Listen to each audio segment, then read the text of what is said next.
ഇന്ന് നമുക്ക് നമ്മുടെ നൊസ്റ്റാൾജിയ ആയിട്ടുള്ള ഒരു വിഭവം പിടിച്ചാലോ? മടക്കസ ഉണ്ടാക്കാം. എളുപ്പമാണ്, അത്രയ്ക്ക് വലിയ പരിപാടികളൊന്നുമില്ല. പക്ഷേ കടയിൽ നിന്ന് വാങ്ങുന്നതിനേക്കാളും ടേസ്റ്റിൽ നമുക്ക് കഴിക്കാൻ പറ്റും. എങ്ങനെയാണെന്ന് നോക്കാം. അതിനായിട്ട് നമുക്ക് 1 കപ്പ് മൈദയാണ് വേണ്ടത്. ഞാനിപ്പോൾ 1 കപ്പ് മൈദയുടെ അളവിലാണ് ചെയ്യുന്നത്. നിങ്ങൾക്ക് കുറച്ചുകൂടി വേണമെങ്കിൽ എല്ലാ സാധനങ്ങളും ഇരട്ടിയായിട്ട് എടുത്താൽ മതി. 1 കപ്പ് മൈദയിലേക്ക് 1 ടേബിൾ സ്പൂൺ അരിപ്പൊടി ചേർത്ത് കൊടുക്കുന്നുണ്ട്. അത് ചേർത്തിട്ട് മാറ്റി വയ്ക്കുക. ഇനി നമുക്ക് ഇതിലേക്ക് വേണ്ടി വേറൊരു മിക്സ് തയ്യാറാക്കണം. അതിനായിട്ട് ഒരു ബൗളിലേക്ക് 5 ടേബിൾ സ്പൂൺ വെള്ളം ചേർക്കുന്നുണ്ട്. 5 ടേബിൾ സ്പൂൺ വെള്ളത്തിലേക്ക് 1 ടീസ്പൂൺ പഞ്ചസാര, 2 നുള്ള് ഉപ്പ്, പിന്നെ ഒരു 1/4 ടീസ്പൂൺ മഞ്ഞൾപ്പൊടി. നിങ്ങൾക്ക് വേണമെങ്കിൽ ഫുഡ് കളർ യൂസ് ചെയ്യാവുന്നതാണ്. ഞാനിപ്പോൾ മഞ്ഞൾപ്പൊടിയാണ് ചേർക്കുന്നത്. ഇനി ഇതിലേക്ക് 2 ടേബിൾ സ്പൂൺ വെളിച്ചെണ്ണ ചേർത്ത് കൊടുക്കുന്നുണ്ട്. ഞാനിപ്പോൾ ഇതിൽ മുഴുവനായിട്ടും വെളിച്ചെണ്ണയാണ് ഉപയോഗിക്കുന്നത്. നിങ്ങൾക്ക് വേണമെങ്കിൽ സൺഫ്ലവർ ഓയിലോ പാം ഓയിലോ ഒക്കെ യൂസ് ചെയ്യാവുന്നതാണ്. വെളിച്ചെണ്ണ കൂടെ ചേർത്തിട്ട് നല്ലതുപോലെ ഒന്ന് മിക്സ് ചെയ്തെടുക്കാം. ഇനി നമ്മുടെ മാവിലേക്ക് ചേർത്ത് കൊടുക്കാം. നമ്മൾ മൈദയും അരിമാവും കൂടി ചേർത്തതേ ഉള്ളൂ, അത് മിക്സ് ചെയ്തിട്ടുണ്ടായിരുന്നില്ല. അത് നല്ലതുപോലെ ഒന്ന് യോജിപ്പിക്കുക.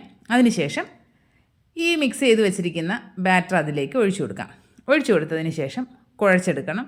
കുറേശ്ശെ ചേർത്ത് കുഴയ്ക്കേണ്ട കാര്യമൊന്നുമില്ല, കാരണം ഇത് അത്രയ്ക്കുള്ള വെള്ളമല്ലേ ഉള്ളൂ, ഒരുപാടൊന്നുമില്ല, കറക്റ്റ് അളവാണ്.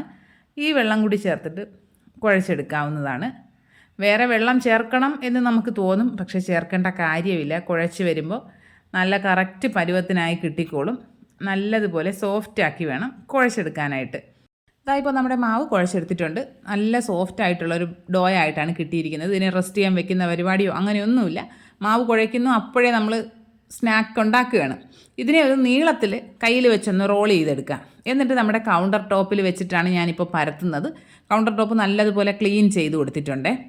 നമ്മൾ ചപ്പാത്തി പലകയിലൊന്നും വെച്ച് പരത്താൻ പറ്റില്ല, കാരണം ഒരുപാട് വലുതായിട്ട് പരത്താനുള്ളതല്ലേ. അതുകൊണ്ട് കൗണ്ടർ ടോപ്പ് യൂസ് ചെയ്യുന്നതായിരിക്കും നല്ലത്. നല്ലതുപോലെ ക്ലീൻ ചെയ്ത കൗണ്ടർ ടോപ്പിൽ കുറച്ച് വെളിച്ചെണ്ണ ഞാനൊന്ന് തേച്ച് കൊടുക്കുന്നുണ്ട്. എന്നിട്ട് ഇതുപോലെ നീളത്തിന് ആദ്യം ഒന്ന് കൈ വെച്ചിട്ട് പരത്തിയെടുക്കാം. അതിനുശേഷം നമ്മുടെ ചപ്പാത്തിക്കോല് വെച്ചിട്ട് നല്ലതുപോലെ പരത്തി വളരെ തിന്നായിട്ട് എത്രത്തോളം നിങ്ങൾക്ക് വലുതാക്കി പരത്താൻ പറ്റുമോ അത്രത്തോളം വലുതാക്കി പരത്തിയെടുക്കണം. നന്നായിട്ട് കൗണ്ടർ ടോപ്പിൽ വെളിച്ചെണ്ണയോ ഓയിലോ എന്തെങ്കിലും തേച്ചിരിക്കണം. ഇല്ല എങ്കിൽ അവസാനം പരത്തി കഴിഞ്ഞിട്ട് എടുക്കാനായിട്ട് നോക്കുമ്പോൾ അതിൽ നിന്ന് ഇളവി വരില്ല. ഇപ്പോൾ ഞാനതിൻ്റെ മാക്സിമം വലിപ്പത്തിൽ പരത്തി എടുത്തിട്ടുണ്ട് കേട്ടോ. ഇനി ഇതിനപ്പുറത്തേക്ക് പരത്താൻ പറ്റില്ല. ഇത്രയും പരത്തി എടുത്തിട്ടുണ്ട്. ഇനി നമുക്കിതിന് മുകളിലേക്ക് കുറച്ച് വെളിച്ചെണ്ണ ഒന്ന് ബ്രഷ് ചെയ്ത് കൊടുക്കാവുന്നതാണ്.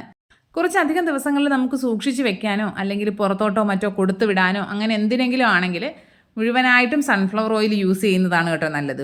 വെളിച്ചെണ്ണ ആകുമ്പോൾ ഒരു 2-3 ദിവസമൊക്കെ കഴിയുമ്പോൾ അതിന് ആ ഒരു ടേസ്റ്റൊക്കെ ഒന്ന് വ്യത്യാസം വരാനുള്ള സാധ്യതയുണ്ട്. അതുകൊണ്ട് അതൊക്കെ ഒന്ന് ശ്രദ്ധിച്ചോളുക. വെളിച്ചെണ്ണ ഇതിന് മുകളിലായിട്ട് ബ്രഷ് ചെയ്തിട്ട് പിന്നെ 1 ടീസ്പൂൺ അരിപ്പൊടി ഒന്ന് വിതറി കൊടുക്കുക. വിതറിയിട്ട് ഇതുപോലെ കൈ വെച്ചിട്ട് മുഴുവനായിട്ടും എല്ലാ ഭാഗത്തേക്കും ഒന്ന് തേച്ച് പറ്റിക്കുക. എന്നിട്ട് ഇതിൽ കാണുന്നത് പോലെ ഒരു സൈഡിൽ നിന്ന് ഇങ്ങനെ വലിച്ചു കൊണ്ടുവന്ന് മറു സൈഡിലേക്ക് ഒട്ടിക്കുക. നേർ പകുതിയായിട്ട് വേണം ഒട്ടിച്ചെടുക്കാനായിട്ട്. ഇനി ഇതിന് മുകളിൽ വീണ്ടും കുറച്ച് വെളിച്ചെണ്ണ ഒന്ന് സ്പ്രെഡ് ചെയ്ത് കൊടുക്കണം. എന്നിട്ട് വീണ്ടും വളരെ കുറച്ച് അരിപ്പൊടി ഒന്ന് മുകൾ ഭാഗത്തായിട്ട് ഇട്ട് കൊടുക്കുക. വീണ്ടും നേരത്തെ ചെയ്തതുപോലെ മറു സൈഡ് ഇതുപോലെ വലിച്ചു കൊണ്ടുവന്ന് ഒട്ടിച്ചു വയ്ക്കാം. ഇതുപോലെ നമ്മുടെ ആ മാവ് വളരെ ചെറുതാവുന്നത് വരെ ചെയ്തെടുക്കണം. ഞാനിപ്പോൾ ഒരു 4 ലെയറായിട്ട് അങ്ങനെ ചെയ്തെടുത്തിട്ടുണ്ടായിരുന്നേ. ലാസ്റ്റ് ലെയറും ഇതുപോലെ മടക്കി കഴിഞ്ഞതിന് ശേഷം ഇനി നമുക്ക് ആ സൈഡ് കുറച്ച് വെള്ളം തൊട്ട് ഒന്ന് ഒട്ടിച്ചെടുക്കണം. ഇല്ല എങ്കിൽ അവസാനം നമ്മൾ എണ്ണയിലേക്ക് ഇടുമ്പോൾ ആ ഭാഗം കൊണ്ടങ്ങ് തുറന്നു പോകാനുള്ള സാധ്യതയുണ്ട്. അതുകൊണ്ട് കയ്യിലിങ്ങനെ വെള്ളം തൊട്ടിട്ട് ആ സ്ഥലം നല്ലതുപോലെ ഒന്ന് ഒട്ടിച്ചു കൊടുക്കുക. എന്നിട്ട് ഇതുപോലെ നമുക്ക് എത്ര വലിപ്പമുള്ള കാജയാണ് വേണ്ടത് എന്ന് അതിനനുസരിച്ചിട്ട് നീളത്തിന് മുറിച്ചെടുക്കാവുന്നതാണ്. ഞാനിപ്പോൾ ഒരുപാട് അങ്ങനെ വലുതാക്കുന്നില്ല, ഒരു മീഡിയം സൈസിലാണ് കട്ട് ചെയ്തെടുക്കുന്നത്. ഇനി ഇതുപോലെ ഓരോന്നും എടുത്തിട്ട് വളരെ ജെൻറ്റിലായിട്ട് പരത്തിയെടുക്കാം. ഒരുപാട് പ്രസ് ചെയ്ത് നമ്മൾ ചപ്പാത്തിയൊക്കെ പരത്തുന്നത് പോലെ പരത്തി കഴിഞ്ഞാൽ മുഴുവനായിട്ടും അങ്ങ് ഒട്ടിപ്പോവും. പിന്നെ നമ്മൾ ഫ്രൈ ചെയ്തെടുക്കുമ്പോൾ അതിൻ്റെ ആ ഒരു ലെയറുകളൊന്നും കിട്ടില്ല. അപ്പോൾ അതുകൊണ്ട് അത് പ്രത്യേകം ശ്രദ്ധിക്കുക. വളരെ ജെൻറ്റിലായിട്ട് വേണം പരത്തിയെടുക്കാനായിട്ട്. ഞാനിപ്പോൾ കുറച്ച് ഒന്ന് പരത്തിയെടുത്തിട്ടുണ്ട്. ഇതേ സമയം തന്നെ എണ്ണ അടുപ്പിൽ വെച്ചിട്ടുണ്ടായിരുന്നു. അത്യാവശ്യം നല്ലതുപോലെ എണ്ണ ചൂടായതിന് ശേഷം അതിലേക്ക് ഇട്ട് കൊടുക്കാം. ഒരുപാട് കുത്തി നിറച്ച് എണ്ണയിലിടരുത്. കുറച്ച് സ്ഥലം കൊടുത്തിട്ട് വേണം എണ്ണയിൽ ഇടാനായിട്ടേ. എണ്ണയിലേക്ക് ഇട്ടിട്ട് നമ്മൾ പൂരിയൊക്കെ ചെയ്യില്ലേ, അതുപോലെ എണ്ണ ഈ കാജയുടെ മുകളിലേക്ക് ഇങ്ങനെ കോരി ഒഴിക്കുക. അങ്ങനെ ആകുമ്പോൾ നന്നായിട്ട് ഇങ്ങനെ പൊള്ളി വരും. പിന്നെ ഫ്ലെയിമിൻ്റെ കാര്യം നമ്മൾ എപ്പോഴും ശ്രദ്ധിക്കണം. കാരണം ആദ്യം നല്ല ചൂടായ എണ്ണയിലേക്കാണ് ഇട്ട് കൊടുത്തത്. എന്നിട്ട് ഫ്ലെയിം ഏറ്റവും കുറച്ച് വയ്ക്കുക. നിങ്ങൾ ഏത് ബർണറിലാണ് കുക്ക് ചെയ്യുന്നതെന്നനുസരിച്ചിരിക്കും ആ ഒരു ഫ്ലെയിമൊക്കെ ഒന്ന് കൂട്ടിയും കുറച്ചും വെക്കേണ്ടത്. ഞാനിപ്പോൾ ഏറ്റവും ചെറിയ ബർണറിൽ മീഡിയം ലോ ഫ്ലെയിമിലിട്ടിട്ടാണ് കുക്ക് ചെയ്തെടുക്കുന്നത്. വലിയ ബർണറൊക്കെ ആണെങ്കിൽ ലോ ഫ്ലെയിമിൽ തന്നെ എപ്പോഴും വെച്ചിരിക്കാൻ ശ്രദ്ധിക്കുക. തിരിച്ചും മറിച്ചുമൊക്കെ ഇട്ട് ചെറിയൊരു ഗോൾഡ് കളർ ഇങ്ങനെ വന്ന് തുടങ്ങുമ്പോൾ എടുക്കാവുന്നതാണ്. ഒരുപാട് ഗോൾഡൻ കളർ ആകുന്നത് വരെ വെയിറ്റ് ചെയ്യരുത്. കാരണം ഫ്രൈ ചെയ്തെടുക്കുന്ന സാധനങ്ങൾ പുറത്തിരുന്ന് കഴിയുമ്പോൾ കുറച്ചുകൂടി ഒന്ന് കളറ് മാറി വരാനുള്ള സാധ്യതയുണ്ട്. ഇപ്പോൾ ആദ്യത്തെ സെറ്റ് കാജ ഞാൻ വറുത്ത് കോരിയിട്ടുണ്ട്. ആദ്യത്തെ സെറ്റ് കോരി കഴിഞ്ഞിട്ട് പിന്നെ ഫ്ലെയിം നല്ലതുപോലെ കൂട്ടി വെച്ചിട്ട് വേണം അടുത്ത സെറ്റ് ഇട്ട് കൊടുക്കാനായിട്ട്. ഇട്ടതിന് ശേഷം ഫ്ലെയിം ഏറ്റവും കുറച്ച് വയ്ക്കുക. അങ്ങനെ വേണം കുക്ക് ചെയ്തെടുക്കാനായിട്ട്. ഇപ്പോൾ നമ്മുടെ കാജ മുഴുവനായിട്ട് ഞാൻ ഫ്രൈ ചെയ്ത് എടുത്തിട്ടുണ്ട്. ഇത് ഫ്രൈ ചെയ്തെടുത്തതിന് ശേഷം നല്ലതുപോലെ തണുക്കണം. ഒരു 2 മണിക്കൂറെങ്കിലും ഇരുന്നിട്ട് ഇതിൻ്റെ ആ ചൂട് മുഴുവനായിട്ട് മാറിയതിന് ശേഷം വേണം നമുക്ക് ഷുഗർ സിറപ്പ് തയ്യാറാക്കി എടുക്കാനായിട്ട്. ഒരു 1/4 കപ്പ് പഞ്ചസാര എടുത്തിട്ടുണ്ട്. അതിലേക്ക് 1/4 കപ്പ് വെള്ളം ചേർത്ത് കൊടുക്കുക. പിന്നെ ഒരു നുള്ളുപ്പ് ഉപ്പും ചേർത്ത് കൊടുത്തിട്ട് അടുപ്പിൽ വെച്ചിട്ട് നല്ലതുപോലെ തിളപ്പിക്കുക.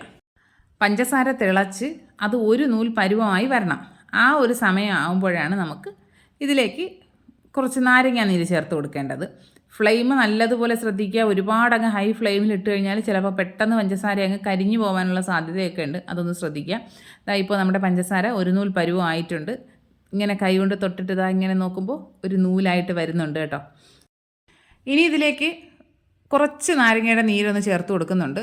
ഒരു ചെറിയൊരു പീസ് നാരങ്ങ എടുത്തിട്ട് ഇതിലേക്ക് ഒന്ന് ഒഴിച്ചു കൊടുക്കുക. ഒരു 4-5 തുള്ളിയൊക്കെ മതി കേട്ടോ. ഒരുപാട് അങ്ങ് ഒഴിക്കരുത്, കാരണം ഭയങ്കരമായിട്ട് പുളിപ്പായി പോകും. നാരങ്ങ നീരൂടെ ഒഴിച്ച് കഴിഞ്ഞ് നല്ലതുപോലെ ഒന്ന് മിക്സ് ചെയ്യുക. എന്നിട്ട് നേരത്തെ നല്ലതുപോലെ തണുത്തിരിക്കുന്ന കാജയിലേക്ക് ഇത് ഒഴിച്ചു കൊടുക്കുക. പ്രത്യേകം ശ്രദ്ധിക്കണം, ഒരിക്കലും ചൂടോടുകൂടി ഇങ്ങനെ കാജയിലേക്ക് ഒഴിക്കുകയേ ചെയ്യരുത്. കാജ നല്ലതുപോലെ തണുത്ത് എന്ന് ഉറപ്പാക്കിയതിന് ശേഷമേ നമുക്ക് ഇതിലേക്ക് പഞ്ചസാര ചേർക്കാൻ പാടുള്ളൂ. ഈ 1 കപ്പ് മൈദമാവിനുള്ള കാജയുടെ കറക്റ്റ് അളവാണ് ഇത്രയും ഷുഗർ സിറപ്പ്. ഒരുപാട് മധുരമൊന്നും ഉണ്ടാവില്ല കേട്ടോ, പക്ഷെ വളരെ ചെറിയൊരു മധുരമേ ഉണ്ടാവുള്ളൂ. നിങ്ങൾക്ക് കുറച്ചുകൂടി മധുരം വേണമെങ്കിൽ കുറേ കൂടി പഞ്ചസാര ചേർത്തിട്ട് ഷുഗർ സിറപ്പ് തയ്യാറാക്കാവുന്നതാണ്. ഇതുവരെ നിങ്ങൾ കാജ വീട്ടിൽ ട്രൈ ചെയ്ത് നോക്കിയിട്ടില്ലെങ്കിൽ എന്തായാലും ഒന്ന് ട്രൈ ചെയ്ത് നോക്കണം കേട്ടോ. അടിപൊളി ടേസ്റ്റാണ്.